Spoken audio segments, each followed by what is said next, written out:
Labour റൂമിലെ അമ്മമാരുടെ അനുഭവങ്ങളെ കുറിച്ച് കുറെ കേട്ടിട്ടുണ്ട്. ഒരു അച്ഛൻ എന്ന നിലയിൽ ലേബർ റൂമിലെ അനുഭവം എങ്ങനെയായിരുന്നു? എനിക്ക് അന്ന് വരെ പേടിയില്ലായിരുന്നു, പക്ഷെ ഇവരെല്ലാം പറഞ്ഞെ പേടിപ്പിച്ചു.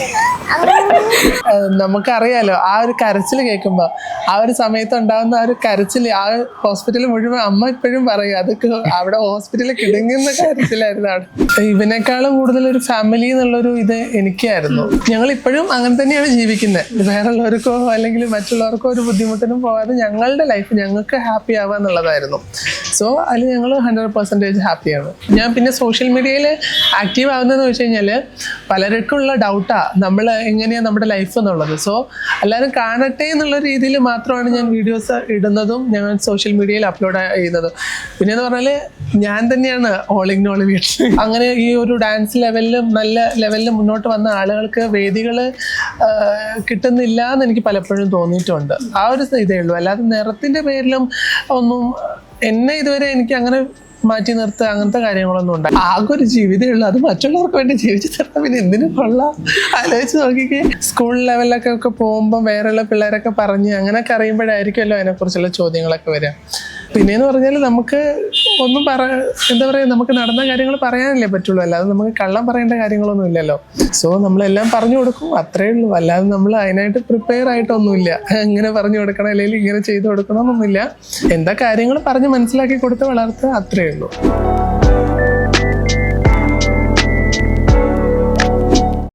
ഇന്ത്യയിൽ ആദ്യമായി ഒരു ട്രാൻസ്മാൻ ഒരു കുഞ്ഞിന് ജന്മം നൽകിയ വിസ്മയ നിമിഷം. അന്ന് സിയും സഹദും കുറിച്ചത് നിശ്ചയദാർഢ്യത്തിൻ്റെയും പ്രണയത്തിൻ്റെയും പുതിയൊരു ചരിത്രം കൂടിയാണ്. ഇന്ന് അവരുടെ സ്നേഹയാത്രയിൽ പ്രകാശമായി സബിയും മോളും ഒപ്പമുണ്ട്. ഇവർ 3 പേരുമാണ് നമ്മളോടൊപ്പം ചേരുന്നത്. നമസ്കാരം. നമസ്കാരം. എന്തുണ്ട് വിശേഷം? നല്ല വിശേഷം. സബിയയ്ക്ക് ഇപ്പം 3 വയസ്സാവാൻ പോവുകയാണ്. അടുത്ത മാസം. എങ്ങനെയുണ്ട് മകള് വന്നതിന് ശേഷമുള്ള ഒരു ലൈഫ് സ്റ്റൈലും ഒക്കെ എങ്ങനെയുണ്ട്? നന്നായിട്ട് പോകുന്നോ? അടിപൊളിയാണ്.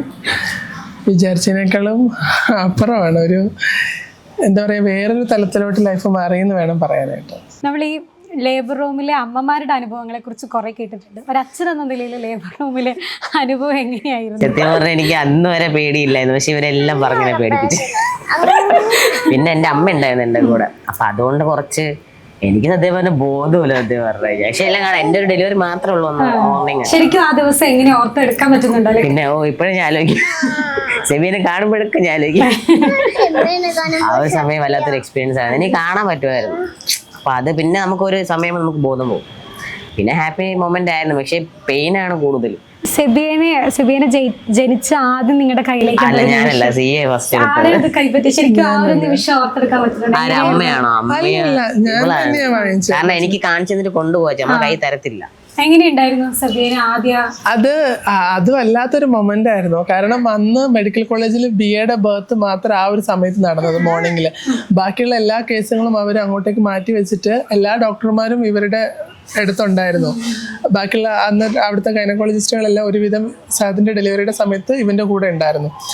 അപ്പോൾ അന്ന് ആ ഒരു സമയത്ത് ഇവളുടെ ബർത്ത് മാത്രം ഉണ്ടായിരുന്നത്. പക്ഷേ നമുക്കറിയാലോ, ആ ഒരു കരച്ചിൽ കേൾക്കുമ്പോൾ ആ ഒരു സമയത്ത് ഉണ്ടാകുന്ന ആ ഒരു കരച്ചിൽ, ആ ഹോസ്പിറ്റലിൽ മുഴുവൻ അമ്മ ഇപ്പോഴും പറയും അതൊക്കെ അവിടെ ഹോസ്പിറ്റലിൽ കിടങ്ങുന്ന കരച്ചിലായിരുന്നു. അവിടെ കമ്മ്യൂണിറ്റിക്ക് മൊത്തമായിട്ടുണ്ടായ നല്ല വോളിയത്തിലായിരുന്നു ഇവള് കരഞ്ഞിട്ടുണ്ടായിരുന്നത്. അന്നേരം തന്നെ ഞങ്ങൾക്ക് മനസ്സിലായി ഓൾറെഡി അവർ പറയുന്നതിന് മുന്നേ തന്നെ. കാരണം ആ ഒരു സമയം ഇവരുടേത് മാത്രമാണ് ഉള്ളതെന്നാണല്ലോ പറഞ്ഞത്.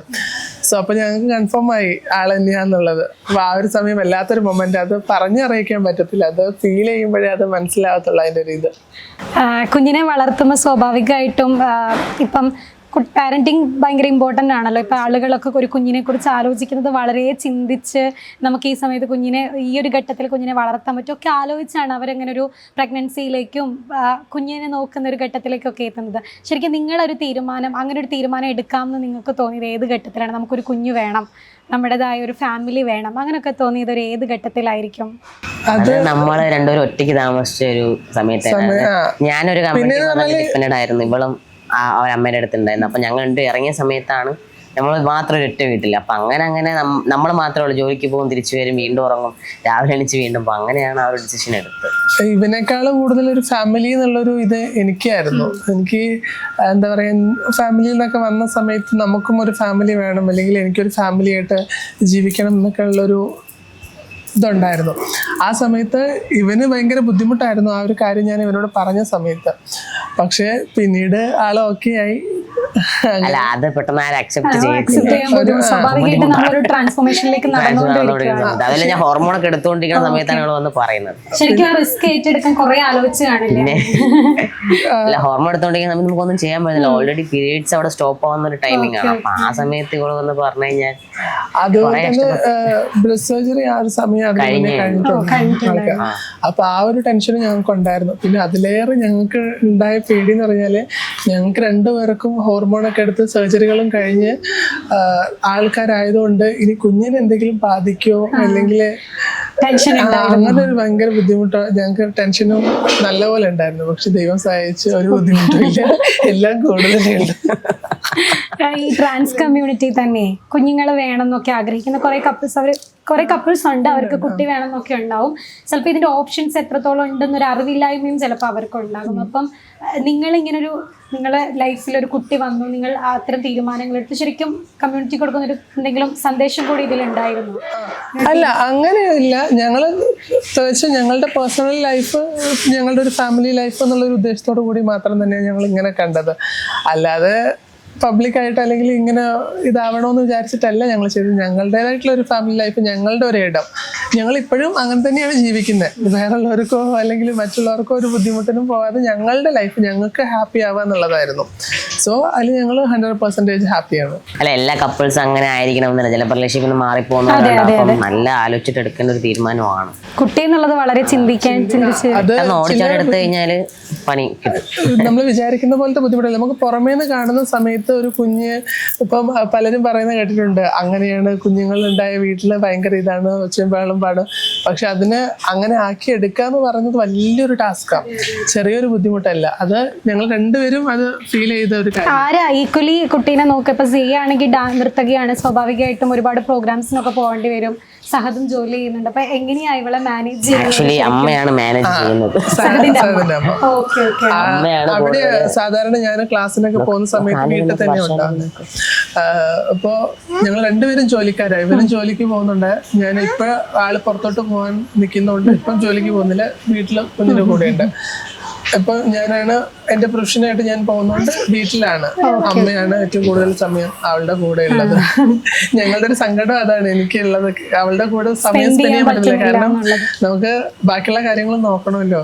ഞാനിപ്പോ 3-4 മാസമായിട്ട് ഇവളെ കൂടെ തന്നെ.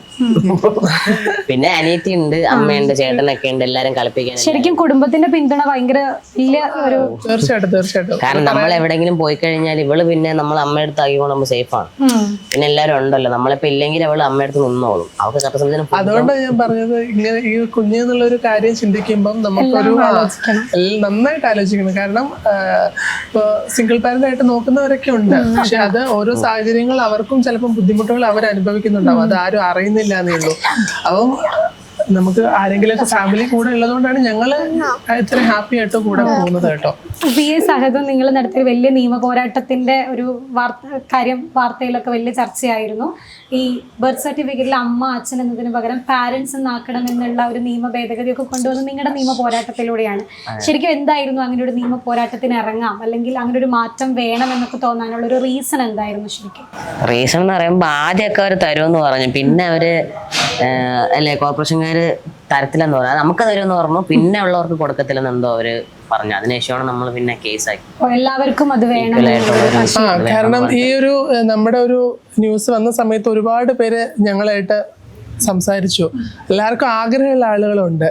അത് ഒരുപക്ഷെ സമൂഹത്തെ പേടിച്ച് അല്ലെങ്കിൽ സാഹചര്യങ്ങളുടെ ഒക്കെ ഓരോ ബുദ്ധിമുട്ടും കാര്യങ്ങളൊക്കെ കൊണ്ട് അവർക്കൊന്നും പറ്റാത്ത പോയ കാര്യമാണ് നിങ്ങൾ ചെയ്തതെന്നൊക്കെ പറഞ്ഞിട്ട് ഒരുപാട് ഞങ്ങൾ അഭിനന്ദിക്കുകയും അതുപോലെ തന്നെ അവർക്കൊക്കെ ആഗ്രഹമുണ്ട്.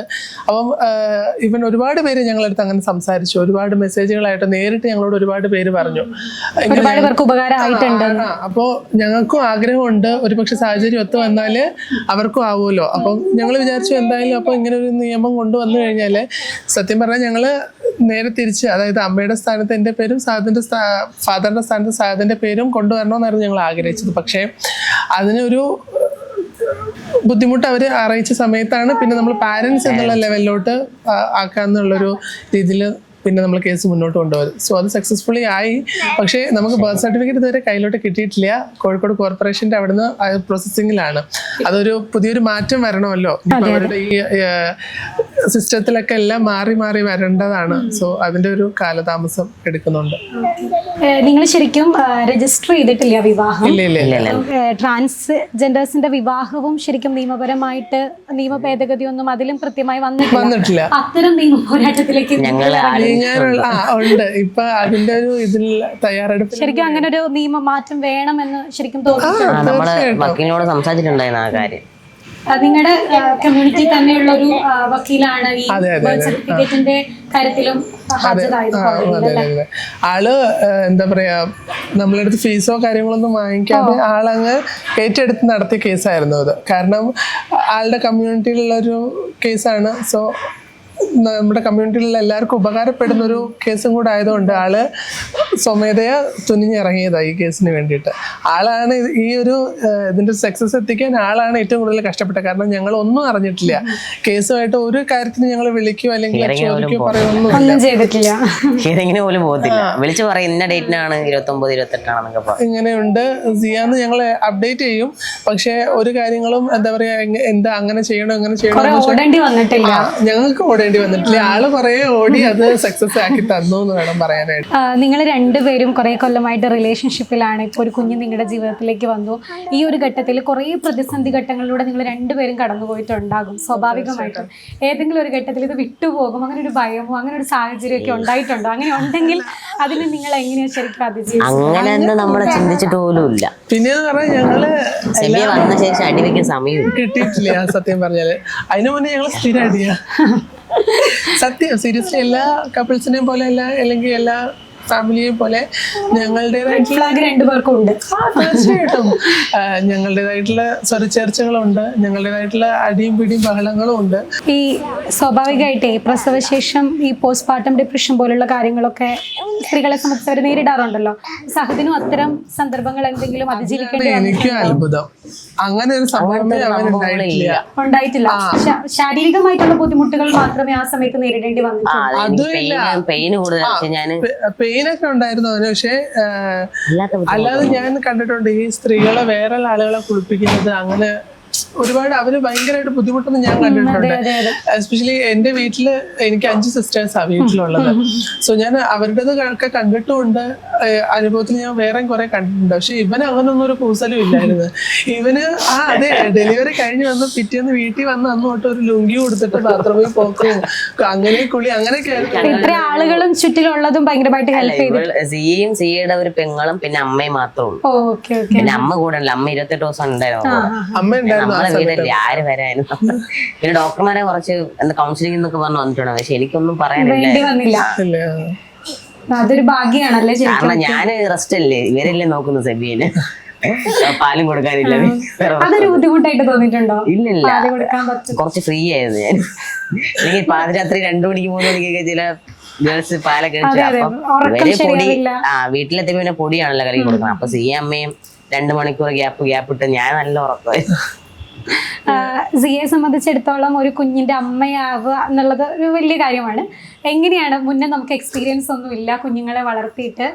പക്ഷേ ആ ഒരു ഞങ്ങളുടെ ഇവള് ജനിക്കുന്നതിന് മുന്നേ, ഒരു ഡെലിവറിയുടെ മുന്നേ പ്രഗ്നൻസി പീരീഡില് ഞങ്ങള് തമ്മിൽ അങ്ങോട്ടും ഇങ്ങോട്ടും പല കാര്യങ്ങളും സംസാരിച്ച് ഡീലാക്കിയതിന് ശേഷമാണ് എല്ലാ കാര്യങ്ങളും ഞങ്ങൾ പ്ലാൻ ചെയ്ത് തന്നെയാണ് ഇതുവരെ പോകുന്നത്. അപ്പോൾ ഞങ്ങൾക്ക് അറിയായിരുന്നു വന്നു കഴിഞ്ഞാൽ എങ്ങനെ നോക്കണം, ആര് നോക്കണം, അങ്ങനെയൊക്കെ ഒരു പ്ലാനിലാണ് ഞങ്ങൾ കാര്യങ്ങളെല്ലാം തന്നെ ഒരു 6 മാസം മുമ്പൊക്കെ വാങ്ങിച്ചു വെച്ചു. എല്ലാ കാര്യങ്ങളും അങ്ങനെ. കാരണം എന്ന് പറഞ്ഞാല് ഞങ്ങള് വലിയൊരു ഫിനാൻഷ്യലി സെറ്റിൽഡ് ആയിട്ടുള്ള ഒരു ഫാമിലി അല്ല. അപ്പോൾ ഇപ്പൊ ഞാനെന്ന് പറഞ്ഞാൽ അന്നന്ന് സമ്പാദിക്കുന്ന അങ്ങനെ ഒരു മിഡിൽ ക്ലാസ് ഫാമിലിയാണ് ഞങ്ങള്. ഇപ്പൊ സാധന്റെ ഫാമിലി ആയാലും ഞങ്ങളായാലും ഒക്കെ അങ്ങനെ. ഞങ്ങൾക്ക് വേറെ വലിയ ഫിനാൻഷ്യൽ സപ്പോർട്ടോ ഒന്നുമില്ല. അതുകൊണ്ട് ഞങ്ങൾക്ക് കിട്ടുന്നതിനെ വെച്ച് ഞങ്ങൾ മാറ്റി വെച്ച് അങ്ങനെയാണ് ഇതുവരെ പോന്നിട്ടുള്ളത്. അപ്പം ആ ഒരു സമയത്ത് ഞങ്ങൾക്ക് ഇങ്ങനെ പ്ലാനിങ് ഉണ്ടായിരുന്നു, എന്തൊക്കെ ചെയ്താൽ എങ്ങനെയൊക്കെ പറ്റും എന്നുള്ളൊരു അങ്ങനെയാണ് ഇതുവരെ ഞങ്ങൾ പോന്നിട്ടുള്ളത്. നിങ്ങളെല്ലാവരും സോഷ്യൽ മീഡിയയിൽ ഭയങ്കര ആക്റ്റീവാണ്. എല്ലാവർക്കും അക്കൗണ്ടുകളൊക്കെ ഉണ്ട്, യൂട്യൂബിലൊക്കെ കാണാം. അത് കൊളാബ് ചെയ്യൽ മാത്രമേ ഉള്ളൂ അല്ലേ, അക്സെപ്റ്റ് അപ്പോഴേ ഈ സോഷ്യൽ മീഡിയയിൽ വൈറൽ ആവുക എന്നുള്ളത് ഒരു പബ്ലിസിറ്റിക്ക് അപ്പുറത്തേക്ക് നമ്മുടെ ഒരു ഉത്തരവാദിത്വം കൂടിയായി മാറിയിരിക്കുന്ന ഒരു കാലഘട്ടത്തിലാണ് നമ്മൾ ജീവിക്കുന്നത്. സ്വാഭാവികമായിട്ടും മകളുടെ പ്രൈവസിയെ കുറിച്ചൊക്കെ എന്തെങ്കിലും തീരുമാനങ്ങൾ നിങ്ങൾ എടുത്തിട്ടുണ്ടോ, അങ്ങനെ എന്തെങ്കിലും ഉണ്ടോ? ഇല്ല, ഇപ്പം പ്രൈവസി എന്ന് വെച്ച് കഴിഞ്ഞാല് ഞങ്ങള് 24 hour അവളുടെ കൂടെ ഉണ്ട്. ഒരു കൊച്ചിനെ സംബന്ധിച്ച് അവളുടെ പാരൻസിനേക്കാൾ അപ്പുറം വേറെ ആരും വരത്തില്ലല്ലോ. സോ ഞങ്ങൾ രണ്ടുപേരും എടുത്ത ഡിസിഷൻ എന്ന് പറഞ്ഞാൽ ഒന്നെങ്കിൽ അവൻ അല്ലെങ്കിൽ ഞാൻ, ഞങ്ങളുടെ കൂടെ കുഞ്ഞുണ്ടാവുള്ളൂ. അതിനപ്പുറത്തേക്ക് ഇപ്പോൾ സ്കൂളിലൊക്കെ വിടുമ്പോഴെന്നല്ലാതെ അല്ലാത്ത സമയം ആരെങ്കിലും ഒരാൾ ഷുവറായിട്ട് അവളുടെ കൂടെ കാണുമോ എന്നുള്ളൊരു ഡിസിഷൻ ഞങ്ങൾ എടുത്തിട്ടുണ്ട്. അപ്പൊ ഞാന് പോയി കഴിഞ്ഞാലും ഫുള്ള് ഞാനുണ്ടാവും. അതുകൊണ്ട് പിന്നെ ആ ഒരു ഭയം ഞങ്ങൾക്കില്ല. പിന്നെ സമൂഹത്തെ ചിന്തിക്കുമ്പോഴാണ് എന്തെങ്കിലും എമർജൻസി ഉണ്ടെങ്കിൽ ഉണ്ടല്ലോ അമ്മയും ഇവളുടെ ചേച്ചിയൊക്കെ ഉണ്ട്, എല്ലാരും ഉണ്ട്. എന്തെങ്കിലും നെഗറ്റീവ് കമന്റ്സുകളൊക്കെ വരുന്ന അങ്ങനെ എന്തെങ്കിലുമൊക്കെ ബാധിക്കാറില്ല? ഇല്ല, കാരണം ഞങ്ങൾ പറഞ്ഞില്ല, ഞങ്ങൾ നാട്ടുകാർക്കോ അല്ലെങ്കിൽ സമൂഹത്തിനോ വേണ്ടിയിട്ടല്ല ഞങ്ങൾ ജീവിക്കുന്നത്. ഞങ്ങൾക്ക് വേണ്ടിയിട്ടാണ് ജീവിക്കുന്നത്. ഞങ്ങളെ ലൈഫ് ഇങ്ങനെ ഒരു ഡിസിഷൻ എടുത്ത് ഞങ്ങൾ ഇങ്ങനെ ഒരു ലൈഫ് കൊണ്ടുപോകാൻ കാരണം ഞങ്ങളുടെ ഒരു ഫാമിലി ലൈഫ് ഞങ്ങൾ സ്വപ്നം കണ്ടിട്ടാണ്.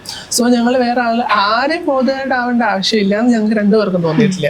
അതുകൊണ്ട് പിന്നെ ഞാൻ പിന്നെ സോഷ്യൽ മീഡിയയിൽ ആക്റ്റീവ് ആകുന്നതെന്ന് വെച്ച് കഴിഞ്ഞാൽ പലർക്കും ഉള്ള ഡൗട്ടാ നമ്മൾ എങ്ങനെയാണ് നമ്മുടെ ലൈഫ് എന്നുള്ളത്. സോ എല്ലാവരും കാണട്ടെ എന്നുള്ള രീതിയിൽ മാത്രമാണ് ഞാൻ വീഡിയോസ് ഇടുന്നതും ഞാൻ സോഷ്യൽ മീഡിയയിൽ അപ്ലോഡ് ചെയ്യുന്നതും. പിന്നെ എന്ന് പറഞ്ഞാല് ഞാൻ തന്നെയാണ് ഓൾ ഇൻ ഓൾ വീട്ടിൽ തീരുമാനങ്ങളൊക്കെ എടുക്കുന്നത്. അങ്ങനെയല്ല, ഇപ്പം എൻ്റെ പ്രൊഫഷൻ ആയാലും ഞാൻ നോക്കണം, വീട്ടിലെ സോഷ്യൽ മീഡിയ ഹാൻഡിൽ ചെയ്യുന്നതും വീഡിയോ എടുക്കുന്നതും എഡിറ്റ് ചെയ്യുന്നതൊക്കെ ഞാൻ തന്നെയാണ്. എനിക്ക് ഇതിനോടൊന്നും അവനിങ്ങനെ ഒരു 24 hour സിനിമ കണ്ട് 4 നേരം തിന്നാനും കൊടുത്ത് അവൻ ഭയങ്കര ഹാപ്പിയാ. അത്രയുള്ള അവന്റെ സിനിമ ആ 24 hour. അയ്യോ എന്റെ പൊന്നു, അഭിനയിക്കാൻ സിനിമ വേണ്ടി സ്റ്റോറി പറയും, ഒരു റിവ്യൂ പറയൂല. എനിക്ക് ഇഷ്ടമാണ് ഫ്രണ്ട്സിനോടൊക്കെ ഇങ്ങനെ ഷെയർ ചെയ്യണം, ആ സിനിമ കൊള്ളാം അങ്ങനെ കാണുമ്പോ. എല്ലാ സിനിമയും കാണും, ഹിന്ദി എല്ലാ ഡബിങ്ങിനും എല്ലാം കാണും. ഇവന്റെ ഞങ്ങള് റിബനും കൂട്ടി റീൽ എടുക്കുന്നതിന്റെ ഒരു ബിഹൈൻഡ് ദ സീൻ ഷൂട്ട് ചെയ്താൽ മനസ്സിലാവും ഞങ്ങൾ പെടുന്ന പാട്. എനിക്ക് അഭിനയിക്കാൻ അറിയില്ല, പക്ഷെ സിനിമ കാണാനും കാണും നന്നായിട്ട് സിനിമ. ഇപ്പൊ ആദ്യം ഞാൻ തിയേറ്ററിൽ പോയി സിനിമ കാണുന്നത് വളരെ കുറവായിരുന്നു. ഇവന്റെ കൂടെ വന്നതിന് ശേഷമാണ് പിന്നെ സിനിമ തിയേറ്ററിൽ പോയിരുന്നേ കാണും ഞാൻ. ഇപ്പൊ അങ്ങനെയായി, അതിന്റെ ലൈഫ് അങ്ങനെ മാറി. ഇവൻ വന്നതിന് ശേഷം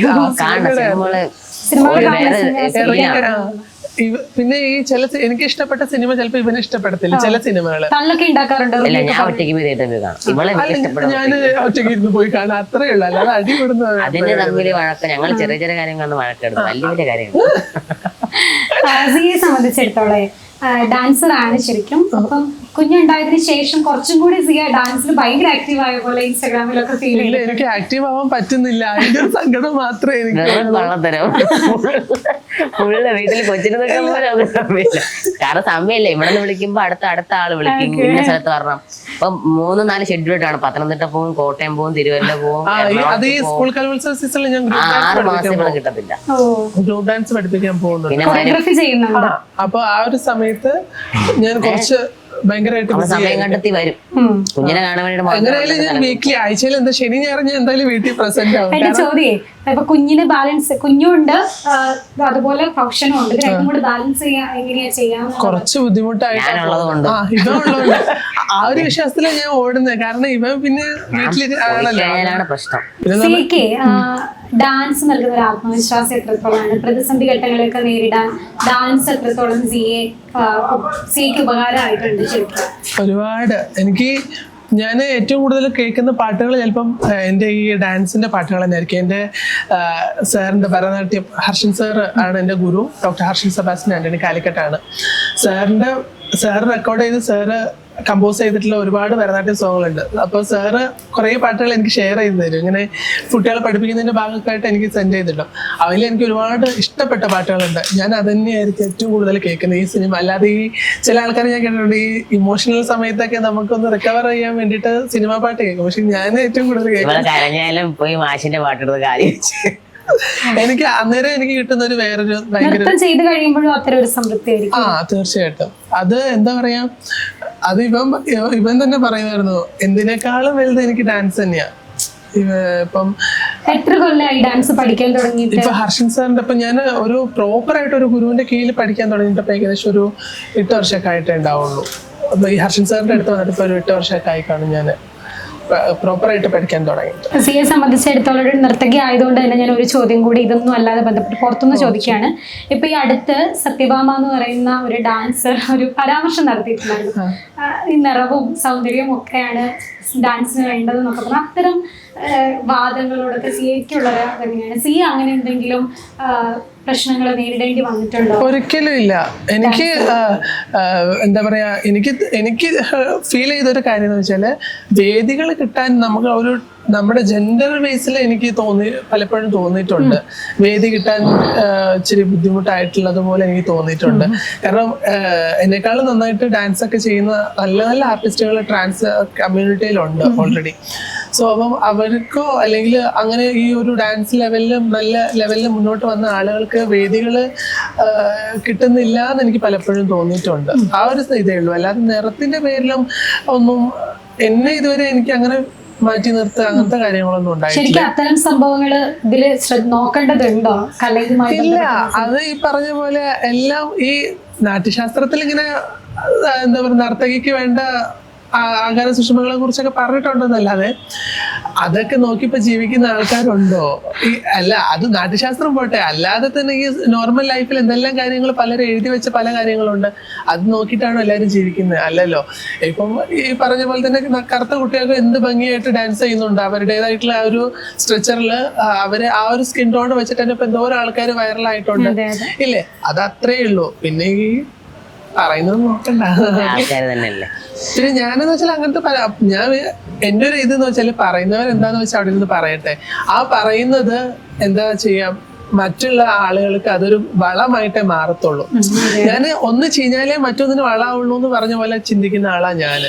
അപ്പൊ ഞാൻ അങ്ങനത്തെ കാര്യങ്ങളൊന്നും ബോധേടാവാറില്ല.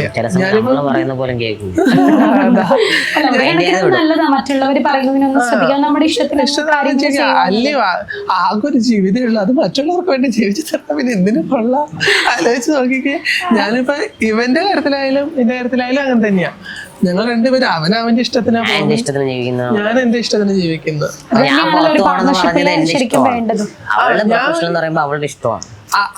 അത് പറഞ്ഞപ്പോ അടി. ഇപ്പൊ നീ പുറത്തു പോകുന്ന കാര്യം പറയുമ്പോ അവൻ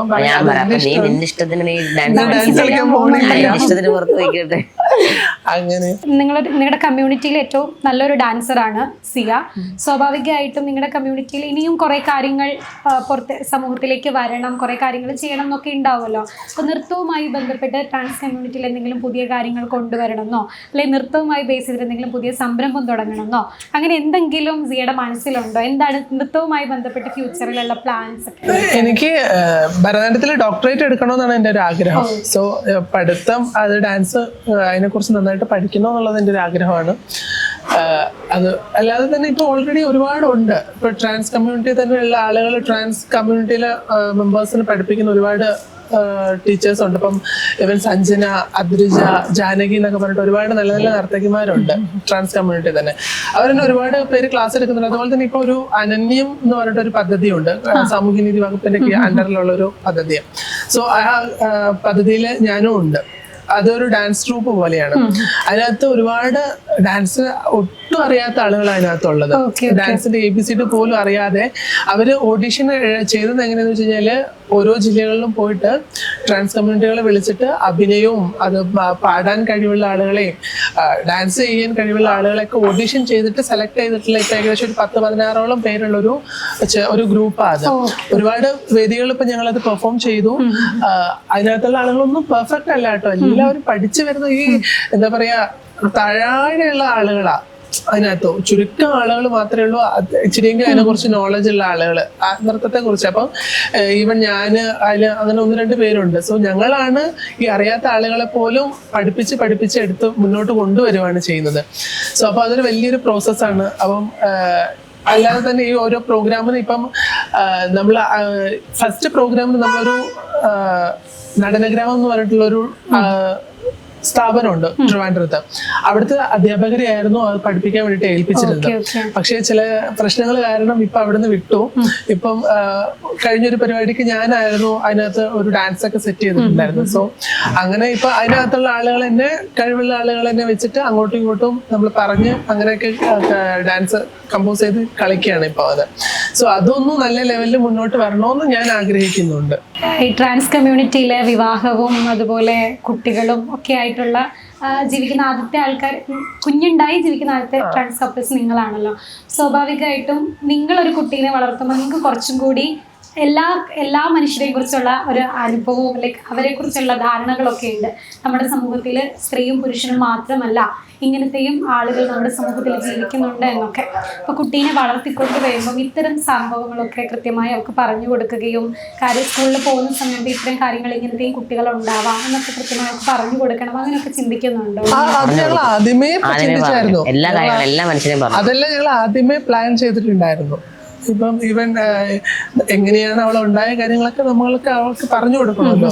എന്താണ് LGBTQ എന്നൊക്കെ പറഞ്ഞു, എന്താണ് കമ്മ്യൂണിറ്റി, എന്താണ് ജെൻഡർ, അതിനെ കുറിച്ചൊക്കെ നല്ലൊരു പക്ഷെ അവൾ ആ ഒരു ചിന്ത എടുത്തു കഴിഞ്ഞാൽ പിന്നെ ബാക്കിയുള്ള മുമ്പിൽ അവൾ ഭയപ്പെടത്തില്ല. കാരണം ഒരാളെ ചോദ്യം ചോദിച്ചു കഴിഞ്ഞാൽ അതിന് കറക്റ്റായിട്ട് ഒരു ഉത്തരം പറയാനുണ്ടെങ്കിൽ പിന്നെ പേടിക്കേണ്ട ആവശ്യമില്ല. അങ്ങനെ ഒരു പ്രാപ്തിയാക്കി എടുക്കണമെന്ന് ഞങ്ങൾക്കൊരു ആഗ്രഹമുണ്ട്. ശരിക്കും കുഞ്ഞുങ്ങളെ ഉണ്ടായി കുഞ്ഞുങ്ങൾ വളർന്നു വരുന്ന സമയത്ത് ശരിക്കും പാരൻസ് എന്നുള്ള നിലയിൽ അവരെ വളർത്തുന്നതിൽ കുറേ കാര്യങ്ങൾ നമ്മൾ ശ്രദ്ധിക്കേണ്ടതുണ്ട്. ശരിക്കും നിങ്ങളുടെ ഒരു ചിന്തയിൽ കുട്ടികളെ എന്തൊക്കെയാണ് ചെറിയ പ്രായത്തിൽ മുതലേ എന്തൊക്കെയാണ് ശരിക്കും അവർക്ക് പറഞ്ഞു കൊടുക്കേണ്ട കാര്യങ്ങൾ? പറഞ്ഞു കൊടുക്കേണ്ട തെറ്റും ശരിയൊന്നുമില്ല, എല്ലാം നമ്മൾ പറയുന്നതാണ് തെറ്റും ശരിയാ. പിന്നെ വെച്ചാല് അവരെ കണ്ടു പഠിക്കും. നമ്മൾ പറഞ്ഞു കൊടുക്കുന്നതിനേക്കാൾ കൂടുതലും അവര് ഒറ്റ നോട്ടത്തിൽ അവരത് കണ്ടു പഠിക്കും. അങ്ങനെയാണ് ഇപ്പൊ ഇവളുടെ കാര്യത്തിൽ ഞങ്ങൾ അങ്ങനെ, നമ്മള് വായുന്ന അബദ്ധത്തിൽ പോലും എന്തെങ്കിലും വീണു പോയാൽ അത് അവള് ക്യാച്ച് ചെയ്യും. പിന്നെ അവൾ അത് യൂസ് ചെയ്തിട്ടാ സംസാരിക്കാം. ഇപ്പം ഇവൻ ഏറ്റവും നല്ലൊരു ഉദാഹരണം പറയുവാണെങ്കിൽ എന്റെ പേര്, എന്നെ പലപ്പോഴും അവള് സിയ എന്നാ വിളിക്കുക. ഇല്ല, എന്തെങ്കിലും കാര്യസാധ്യങ്ങൾക്കൊക്കെ വേണ്ടിയിട്ട് അവൾ അമ്മ എന്ന് വിളിക്കുക. അപ്പൊ വെള്ളം എടുത്ത അമ്മ, അല്ലെങ്കിൽ എന്തെങ്കിലും ഫുഡ് വേണമെങ്കിൽ അത് വാങ്ങിച്ചതാ, ഇത് വാങ്ങിച്ചതാ, അങ്ങനെയൊക്കെ പറയുമ്പോഴേ അമ്മ എന്ന് വിളിക്കുള്ളൂ. കാരണം എന്താ, എന്നെ എല്ലാവരും സിയ എന്നാ വിളിക്കുന്നത്. അപ്പോൾ അതുപോലെ തന്നെ ഓരോ കാര്യങ്ങളും നമ്മുടെ വായിന്ന് ഇപ്പം ഞങ്ങൾ തമ്മിൽ അടിയുണ്ടാകുമ്പോൾ പോലും എന്തെങ്കിലും അബദ്ധത്തിൽ ഇപ്പം ഇവ എന്നെ പലപ്പോഴും പൊന്നാന്നാ വിളിക്കുക. അത് കേട്ടിട്ട് ചിലപ്പോൾ അവളെ എന്നെ പൊന്നാന്ന് വിളിക്കുക. പൊന്ന ഇങ്ങി വാ, പൊന്ന ഇങ്ങി പോകുന്നൊക്കെ അവളെ അങ്ങനെയൊക്കെ പൊന്നാന്ന് വിളിച്ചിട്ട് അത് ചെയ്യും. അതുപോലെ തന്നെ നമ്മൾ വായിന്ന് എന്തെങ്കിലും അബദ്ധവശാൽ എന്തെങ്കിലും വീണുപോയാൽ അത് വേഗം കേച്ച് ചെയ്യും ആള്. അങ്ങനത്തെ പിന്നെ നമ്മളെ പ്രതീക്ഷിക്കുന്ന സമയം അവൾ എടുത്തിടും. അതാ, ആ സമയം പറഞ്ഞില്ലെങ്കിലും പിന്നെ സംസാരിക്കുന്ന സമയത്ത് ഈ സബിയ വളർന്നു വലുതാവുമ്പോൾ സ്വാഭാവികമായിട്ടും ഇവളുടെ ജനനത്തെക്കുറിച്ചും നിങ്ങൾ നടത്തിയ പോരാട്ടത്തെക്കുറിച്ചൊക്കെ മോളോട് പറയണമല്ലോ. എങ്ങനെ പറയും എന്നതിനെ കുറിച്ചൊക്കെ ഇപ്പോഴും ഒരു ധാരണയൊക്കെ ഉണ്ടാക്കി വെച്ചിട്ടുണ്ടോ? അവൾ എന്തെങ്കിലും ചോദിച്ചു തുടങ്ങിയിട്ടുണ്ടോ? ഇല്ല, ആള് നന്നായിട്ട് സംസാരിക്കാനൊക്കെ ആയി ഇപ്പം. പക്ഷെ അങ്ങനത്തെ കാര്യങ്ങളൊന്നും സംസാരിക്കാനുള്ള ഒരു അറിവും പ്രായം, അത് ഇനിയിപ്പം സ്കൂൾ ലെവലിലൊക്കെ പോകുമ്പോൾ വേറെയുള്ള പിള്ളേരൊക്കെ പറഞ്ഞ് അങ്ങനെയൊക്കെ അറിയുമ്പോഴായിരിക്കുമല്ലോ അതിനെക്കുറിച്ചുള്ള ചോദ്യങ്ങളൊക്കെ വരിക. സോ പിന്നെയെന്ന് പറഞ്ഞാൽ നമുക്ക് ഒന്നും എന്താ പറയുക, നമുക്ക് നടന്ന കാര്യങ്ങൾ പറയാനല്ലേ പറ്റുള്ളൂ, അല്ലാതെ നമുക്ക് കള്ളം പറയേണ്ട കാര്യങ്ങളൊന്നും ഇല്ലല്ലോ. സോ നമ്മളെല്ലാം പറഞ്ഞു കൊടുക്കും, അത്രേ ഉള്ളൂ. അല്ലാതെ നമ്മൾ അതിനായിട്ട് പ്രിപ്പയർ ആയിട്ടൊന്നുമില്ല. ഇങ്ങനെ പറഞ്ഞു കൊടുക്കണം അല്ലെങ്കിൽ ഇങ്ങനെ ചെയ്തു കൊടുക്കണമെന്നൊന്നുമില്ല. എന്താ കാര്യങ്ങൾ പറഞ്ഞ് മനസ്സിലാക്കി കൊടുത്ത് വളർത്തുക, അത്രേ ഉള്ളൂ. നിങ്ങളുടെ ഈ ഒരു ജേർണിയിലെ തുടക്കം മുതൽ സഹദിന്റെ അമ്മയുടെ ഒരു പിന്തുണ ഭയങ്കര വലുതാണല്ലോ. സി അത് മുന്നും പറഞ്ഞ് ഞാൻ കേട്ടിട്ടുണ്ട്. അപ്പൊ എങ്ങനെയാണ് ഫാമിലിയുടെ ഒരു സപ്പോർട്ടും കാര്യങ്ങളും നിങ്ങളുടെ ഈ ജേർണിനെ?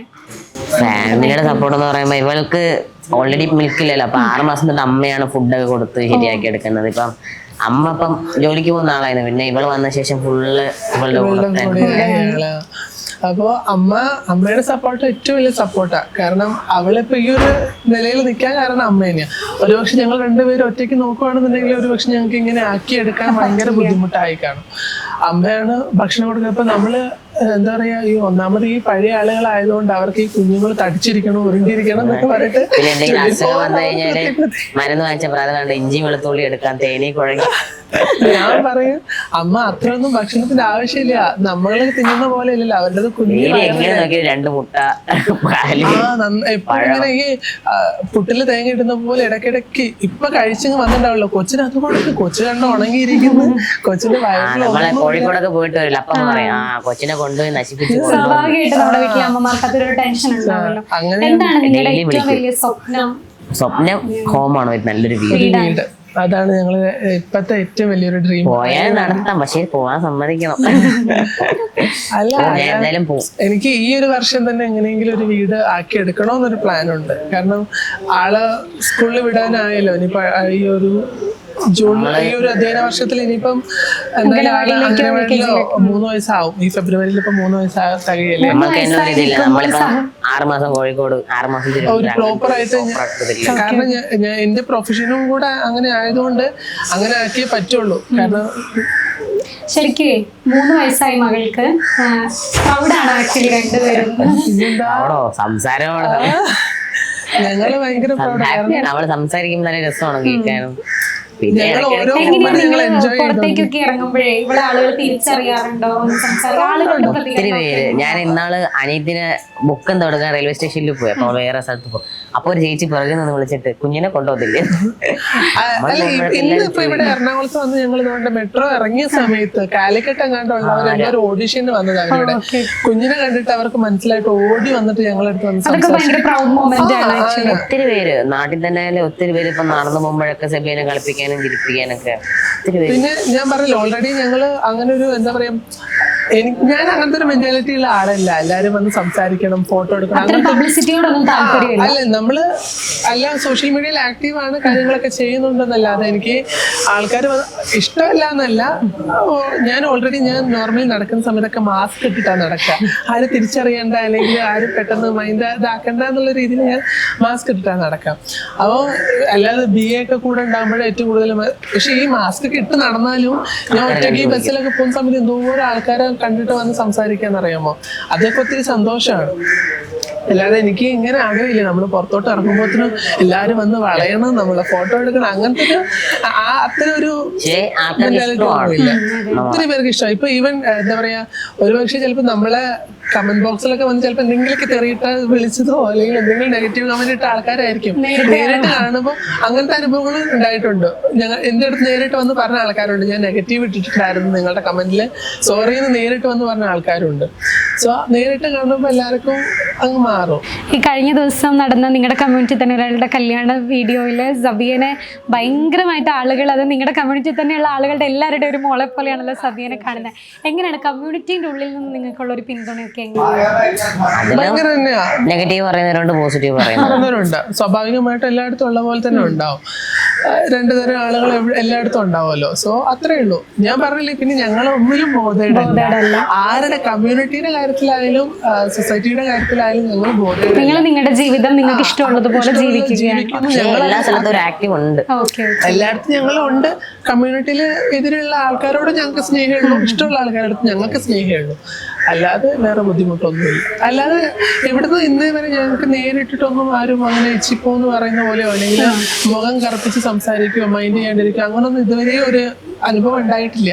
പിന്നെന്ന് പറഞ്ഞാല് മോളുടെ കാര്യമല്ലേ, എല്ലാവർക്കും കുഞ്ഞുങ്ങളെ കാണുമ്പോൾ എല്ലാവർക്കും ആണല്ലോ സ്വാഭാവികമായിട്ടും. സോ അങ്ങനെ ഉണ്ടായിട്ടുള്ളൂ. അല്ലാതെ വേറെ ബുദ്ധിമുട്ടൊന്നും ഇതുവരെ ഉണ്ടായിട്ടില്ല. ശരിക്കും നിങ്ങൾ നിയമപരമായി വിവാഹം കഴിച്ചിട്ടില്ല. അപ്പൊ അത്തരം തീരുമാനങ്ങൾ എന്തെങ്കിലും ഇനിയും ഉണ്ടോ? ഉണ്ടായിരുന്നു. ഞങ്ങൾ ഈ ഇടയ്ക്ക് അന്വേഷിച്ചു. പക്ഷെ അതില് സിയുടെ ഇതില് ട്രാൻസ്ജെൻഡറും എന്റെ മെയിലോ കിടക്കണം. അപ്പൊ അങ്ങനെ ഉണ്ടെങ്കിൽ നമുക്ക് രജിസ്ട്രേഷൻ ചെയ്യാൻ പറ്റത്തില്ല. ഒന്നിലെ ഫീമെയിൽ ടു മെയിൽ ആയിരിക്കണം, അല്ലെങ്കിൽ ട്രാൻസ്ജെൻഡർ അങ്ങനത്തെ ഒരു ഇതുമില്ല.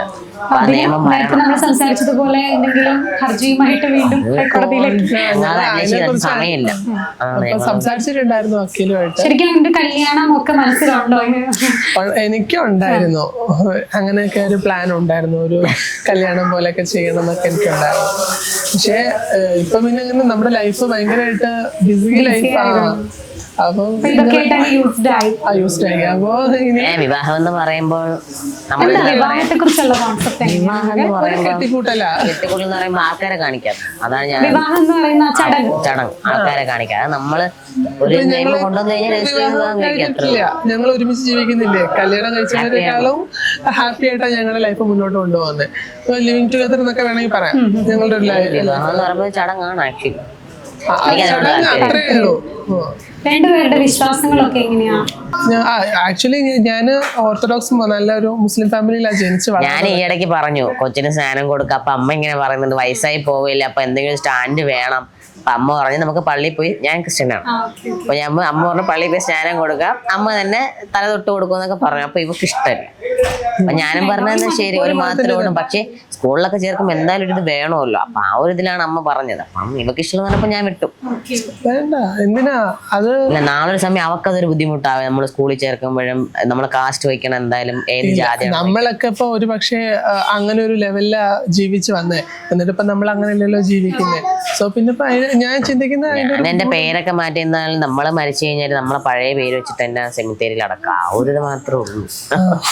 മരിച്ചു കഴിഞ്ഞാൽ എവിടെയെങ്കിലും അടക്കണ്ടേ? ഉള്ള കാര്യല്ലേ അതൊന്നൊരു മനുഷ്യന്റെ കാര്യമാണ്. ഇന്നുള്ള ഒരു നാളുള്ളതെന്ന് അറിയാൻ പറ്റൂല. പിന്നെ നിങ്ങൾക്ക് രണ്ടുപേരും ഒരുമിച്ച് ജീവിക്കുന്നവരുടെ ഒരു കൂടെ നിങ്ങൾ സന്തോഷത്തിന് ഒരു മോളും കൂടി വരുന്നു. ശരിക്കും പരസ്പര പിന്തുണയും സ്നേഹവും ഒക്കെ ഉണ്ടെങ്കിൽ ലൈഫിൽ സക്സസ് ആവാം എന്നുള്ളതിന്റെ ഉത്തമ ഉദാഹരണമാണ് നിങ്ങൾ രണ്ടുപേരും. ജീവിതം ഇനിയും മനോഹരമാവട്ടെ, ഇനിയും അടിച്ചു പൊളിച്ച് ജീവിക്കാനാവട്ടെ. 3 പേർക്കും എല്ലാ ആശംസകളും നേരുന്നു. താങ്ക് യു പറ. താങ്ക് യു പറ. ലവ് യു പറ. Love you. ബൈ ബൈ പറ. Bye bye.